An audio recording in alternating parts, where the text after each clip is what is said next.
Hi, this is Remembering the Past, the show where we talk about people who've died recently who've had a profound effect on our history, our society, or our culture. And I think for the first time ever on this show, our feature and first subject will be introduced by Kermit the Frog. And now, once again, folks, Mr. Jim Nabors.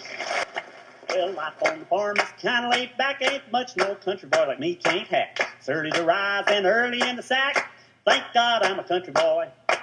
Simple kind of life never done me no harm. Raising me a family and working on a farm. My days are all filled with an easy country charm. Thank God I'm a country boy. Well, that was Jim Nabors, who died recently at the age of 87, and he started out a country boy. He was born in Sylacauga, Alabama, but he became one of television's biggest stars in the 1960s. He moved to the San Fernando Valley, and then he became a prosperous landowner in Hawaii. He's one of those people whose name was synonymous with his character, and his character was the country bumpkin, yet wise beyond his outward appearance, Gomer Pyle from the Andy Griffith Show. He played on this show as a foil for Andy Griffith and Don Knotts for 3 years, and here is my favorite, and I think his most well-known clip from the show, the citizen's arrest.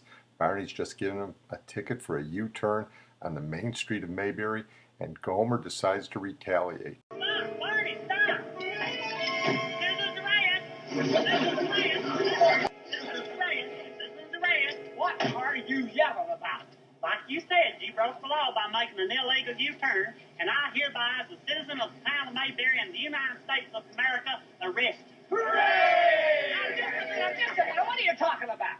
You made a U-turn, and as a law-abiding citizen, it's my duty to call you on it. You're supposed to be setting examples for the rest of us. That's right. You tell her now, Gomer, just a minute. This little black and white baby here is a real emergency vehicle. Now, why don't you just stop trying to get even? But you weren't on no emergency call. Gosh, you weren't. You made a mistake, Deputy. Now write yourself out a ticket. That's right. To be kidding. You hear that, folks? There are two sets of laws. One's for the police and one's for the ordinary citizen. What's going on? This boob here. Boob! It's an insult in the face of the public. There ought to be a number law that covers that.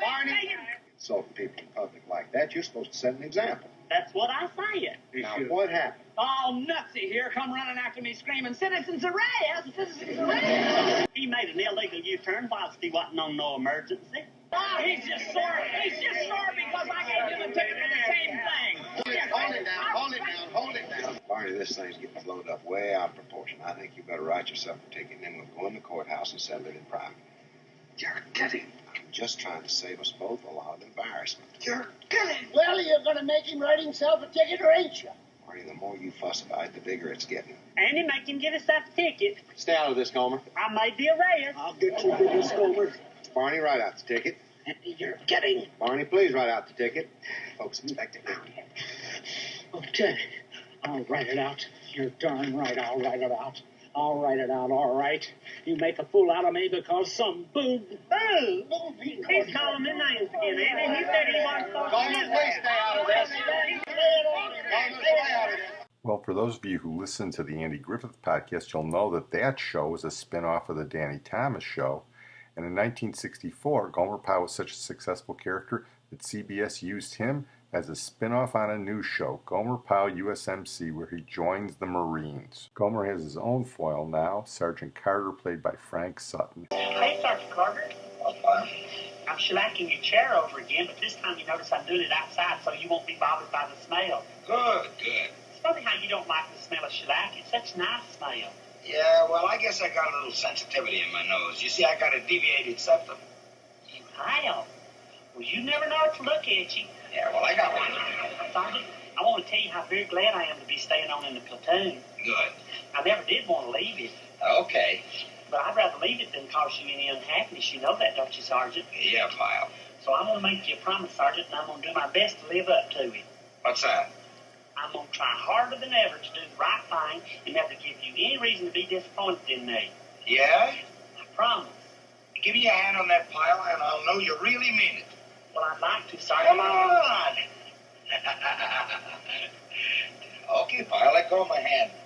Well, I can't, Sergeant. That's what I want to tell you. I've got shellac all over it. Just as the Andy Griffith Show portrayed the South in the early 60s and never mentioned race, Gomer Pyle portrayed the Marines at the height of the Vietnam War and never mentioned that. But these were feel-good sitcoms, and I think a lot of the criticism is misplaced. It's not reality, it's television. The other thing that Jim Nabors was known for, besides his Gomer Pyle portrayal, was his beautiful voice. It seemed totally out of character for someone who played a rube to have such a gorgeous singing voice. And he went on to sing on variety shows. He sang at the Indianapolis 500 every year. He put out records. He really did have a wonderful voice. Now, Gomer Pyle USMC was not a great show, but CBS used his singing voice to great effect on one program. Gomer was scheduled to sing in Washington, D.C. with the Marine Band, but he got a case of nerves and lost his voice.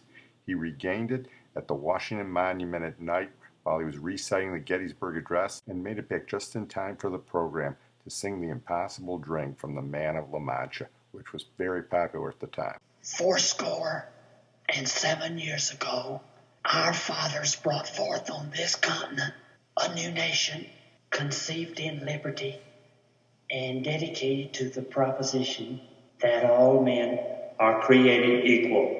Equal? Equal? Equal? Hey! What? Shazam! If you look at your programs, you'll see that our next performer is Marine Private First Class Gomer Pyle. However, and so, ladies and gentlemen, I am proud to present Marine Private First Class Gomer Pyle.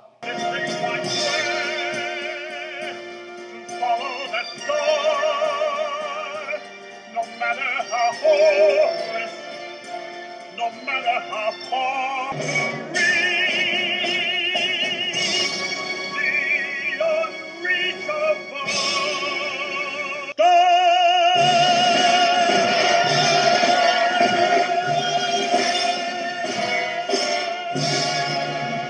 Well, after Gomer Pyle, he was sort of typecast, but he was very successful. And as I said, he moved to Hawaii, and he would occasionally come back to the mainland, either to sing or to create the Gomer Pyle character for an occasional TV appearance. Well, we're going to move on now to Ken Shapiro, who died recently at the age of 75. Ken Shapiro was an actor, writer, and director. Nice Jewish boy. He went to Bard College. I think he graduated before Donald Fagen and Walter Becker went there. Of course, we did Walter Becker's podcast recently, but he did know Chevy Chase, and we'll talk about that in a second. He had a couple of turns as a child actor in early television.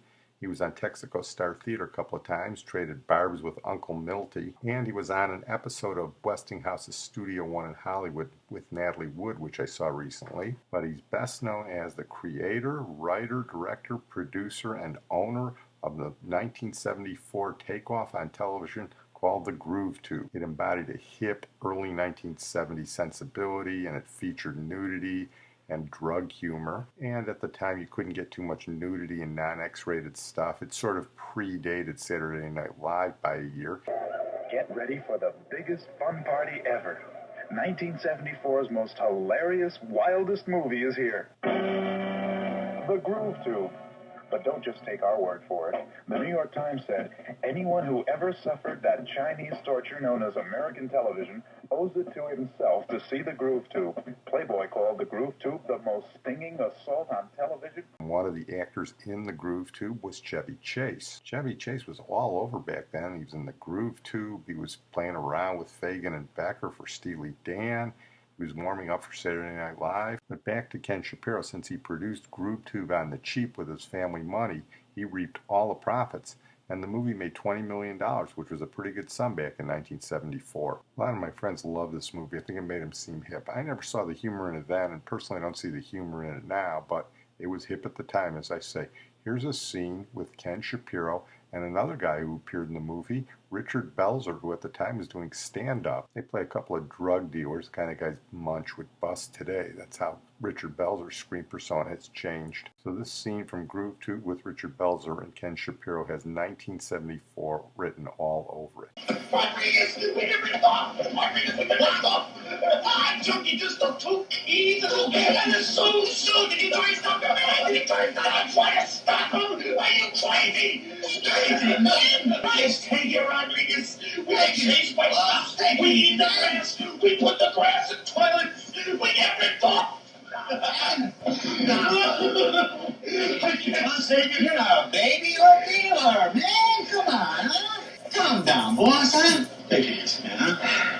They've been bothering me, Rodriguez. I've really been bothered. What? Something's been bothering me. What's bothering I haven't been able to tell you. I know what it is. I know what's What is it, man? Tell me all about it, man. What's bothering you? all this time. That's what's been bothering me all this time. What? Stop. Yeah, Rodriguez, you're really cute. Boss. I think you're cute. Thank you, boss. Thank you. You're really a cute guy. Thank you. Thank you. That's what's been bothering me all this time. You're bothered over me being cute? I don't get it. I love you, Rodriguez. I love you too, man. You're my buddy. I really love you. Rodriguez. I really love you, man. You know, we've been through a lot of tight ones together. You get the idea. It's not exactly Andy of Mayberry. We're going to move on now to John Anderson, who died recently at the age of 95. He was a credible third-party presidential candidate in 1980 against Jimmy Carter and Ronald Reagan. Got almost 6 million votes. He was an Illinois boy, nice Swedish boy from Rockford, University of Illinois, and Harvard Law. He was a 10-term congressman from Illinois. And here's a little bit of the September 1980 debate that he was involved in. Of course, Jimmy Carter didn't show up, so it was only him and Ronald Reagan. Good evening again. The stage is set in Baltimore's Convention Center. Some 2,800 persons awaiting the first Campaign 80 presidential debate. 2,200 more watching closed-circuit TV in another room, uncounted millions in the television audience. The participants, 10-term Republican Congressman John Anderson of Illinois, running for president as an independent, and Ronald Reagan, former governor of California, former screen actor, the Republican nominee. President Carter chose not to participate. The focus tonight is domestic affairs, and 6 members of the press will ask one question each, with Bill Moyers, editor of PBS's Bill Moyers Journal, serving as moderator. Mr. Anderson, you have the final 3 minutes. Mr. Moyer, President Carter was not right a few weeks ago when he said that the American people were confronted with only 2 choices, with only 2 men, and with only 2 parties. I think you've seen tonight in this debate that Governor Reagan and I have agreed on exactly one thing. We are both against the reimposition of a peacetime draft. We have disagreed, I believe, on virtually every other issue. I respect him for showing tonight, for appearing here. And I thank the League of Women Voters for the opportunity that they have given me. I am running for president as an independent because I believe our country is in trouble. I believe that all of us are going to have to begin to work together to solve our problems. If you think that I am a spoiler, consider these facts. Do you really think that our economy is healthy? Do you really think that 8 million Americans being out of work and that 50% unemployment among the youth of our country are acceptable? Do you really think that our armed forces are really acceptably strong in those areas of conventional capability where they should be? Do you think that our political institutions are working the way they should when literally only half of our citizens vote? I don't think you do think that. And therefore, I think you ought to consider doing something about it and voting for an independent in 1980. I want to make a couple of points here. John Anderson had white hair and he looked like a kindly old professor, but in reality he was over 10 years younger than Ronald Reagan at the time of the debate. It just didn't appear that way. Reagan probably colored his hair. And Jimmy Carter, who was the sitting president but couldn't show up for the debate, for years blamed John Anderson for losing to Reagan. That's sort of ridiculous. I mean, Reagan got over 90% of the electoral votes and carried over 40 states.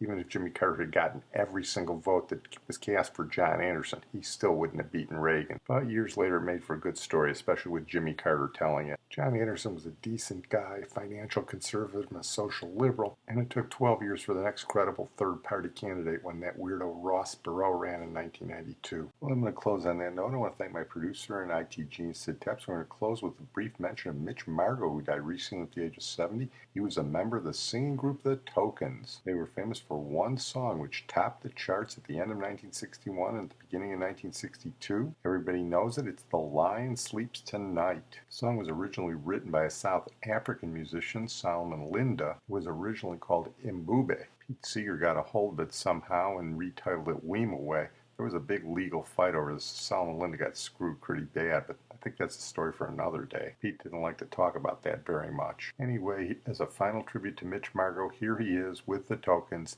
and their big hit, The Lion Sleeps Tonight. In